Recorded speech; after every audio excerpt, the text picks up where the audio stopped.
அனைவருக்கும் வணக்கம். நான் அருப்புக்கோட்டை அண்ணாமலையார் ஜோதிட நிலையத்திலிருந்து உங்கள் ஆஸ்தான ஜோதிடர் ஜெய்சங்கர் பேசுகிறேன்.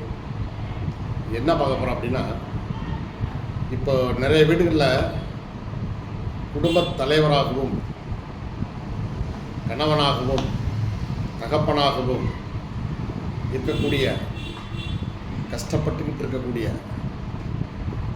சிலர் ஒரு காலத்தில் அவனுடைய இள வயதில் எந்த ஒரு கவலையும் இல்லாமல் ஊரை சுற்றிக்கிட்டு இருந்தவன் தான், ரவுடித்தனம் பண்ணிகிட்டு இருக்கிறவன் தான். இப்போ ஒருத்தருடைய ஜாதகத்தில் அதாவது 3ஆம் இடத்தில் செவ்வாய் பகவான் இருந்து அந்த அவருடைய திசை அந்த ஜாதகருக்கு ஒரு சரியான வயதில், அதாவது ஒரு 17-18 வயதில் செவ்வாய் திசை ஆரம்பித்தாங்க. அவன் பெரிய தைரியம் மிக்கவனாகவும் பயப்படாதவனாகவும் கிட்டத்தட்ட ஒரு ரவுடியாகவும் வளர்வு. எல்லாரையும் அரட்டியே காரியத்தை சாதித்தான். சரிங்களா? அடுத்து வரக்கூடிய ராகு திசை,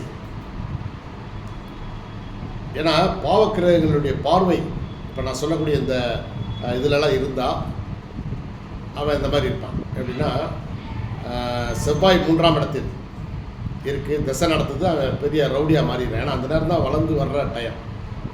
15 வயசுக்கு மேலே ஒரு 25 வயசுக்குள்ளே தான் அவன் ஒருத்தனுடைய நடவடிக்கைகள், அவனுடைய வாழ்க்கை எப்படி இருக்கும் அப்படிங்கிறத தீர்மானிக்கக்கூடிய ஒரு வயது. அவன் எப்படி மாறுவான், நல்லவனாக இருப்பானா கெட்டவனாக இருப்பானா அப்படிங்கிறது தான். அப்போ அடுத்து வரக்கூடியது ராகு திசை. இப்போ செவ்வாய் 3ல் இருந்து ராகு வந்து 10ஆம் இடத்துல இருக்குன்னு வச்சுக்கோங்களேன். இப்போ இவனுடைய இந்த ஜாதகருடைய தொழில் எப்படி இருக்குன்னா, இல்லீகல் தொழிலில் இருக்கும். கலாச்சாரம் காய்ச்சறது, அல்லது பொருள்களை கடத்துறது, அல்லது வேற அதாவது சட்டத்துக்கு புறம்பான வழிகளில் சம்பாதிப்பான். ஏற்கனவே செவ்வாய் கொடுத்த அந்த வீரம், அந்த ஒரு இதில் தைரியம் இருக்கு இல்லையா, இவனுக்கு அசாத்தியமான துணிச்சல் இருக்கும்.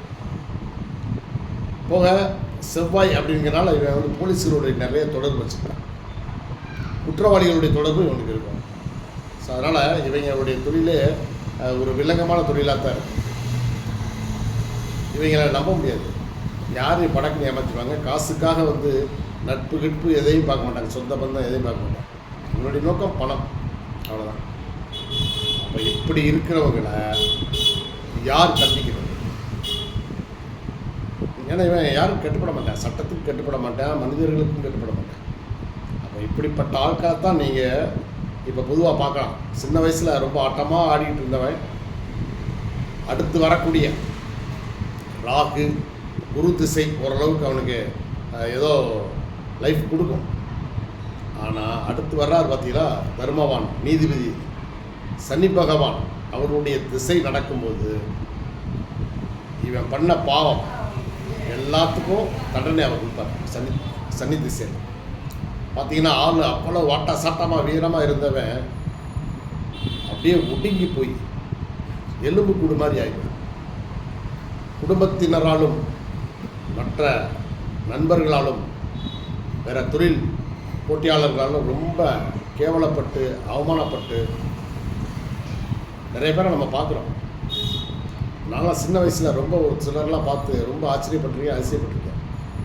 ஆனால் நமக்கு விவரம் தெரிய அவர் இன்னும் அப்படியே தான் இருக்கார்.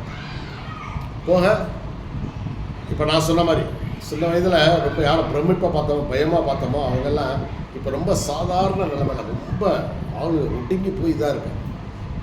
அப்போ அதனால தான் இள வயதில் நீங்கள் கடைபிடிக்க வேண்டிய சில விஷயங்கள், பெரியவர்களுக்கு நல்ல மதிப்பு மரியாதை கொடுங்க. சரிங்களா? மதிக்க கற்றுக்கொள்ளுங்க. அதே போல் எந்த ஒரு தொழிலாக இருந்தாலும் நியாயமாக சட்டப்படி உள்ள தொழிலை பண்ணுங்க. நல்ல ஃப்ரெண்ட்ஷிப் வச்சுக்கோங்க. ஏன்னா மனம் விட்டு பேசுகிறதுக்கு உங்களுக்கு நல்ல ஃப்ரெண்ட்ஷிப் தேவை. வேறு தவறான வழிகள் போக வேண்டாம். உங்களுக்கு வேறு ட்ரக் பூராவே எங்கிட்ட எங்கிட்ட திரும்பினாலும் அரசாங்கமே சாராய வைக்கிறத நம்ம கேட்டு நம்ம எங்கேயா கண்டமா? டாஸ்மாக் எங்கே சுற்றினாலும் டாஸ்மாக் இருக்குது. எந்த பக்கம் திரும்பினாலும் கஞ்சா போதை கிடைக்குது. அப்போ இந்த மாதிரி சூழ்நிலையில் நீங்கள் உங்களை நீங்கள் தற்காத்துக்கீங்க. இள வயசில் இருக்கிற நீங்கள் இந்த மாதிரி பாதைகளுக்கே போகாதீங்க. அப்படி இருந்தீங்கன்னா உங்களுடைய பிற்பகுதி வாழ்க்கை மிக சிறப்பாக இருக்கும்.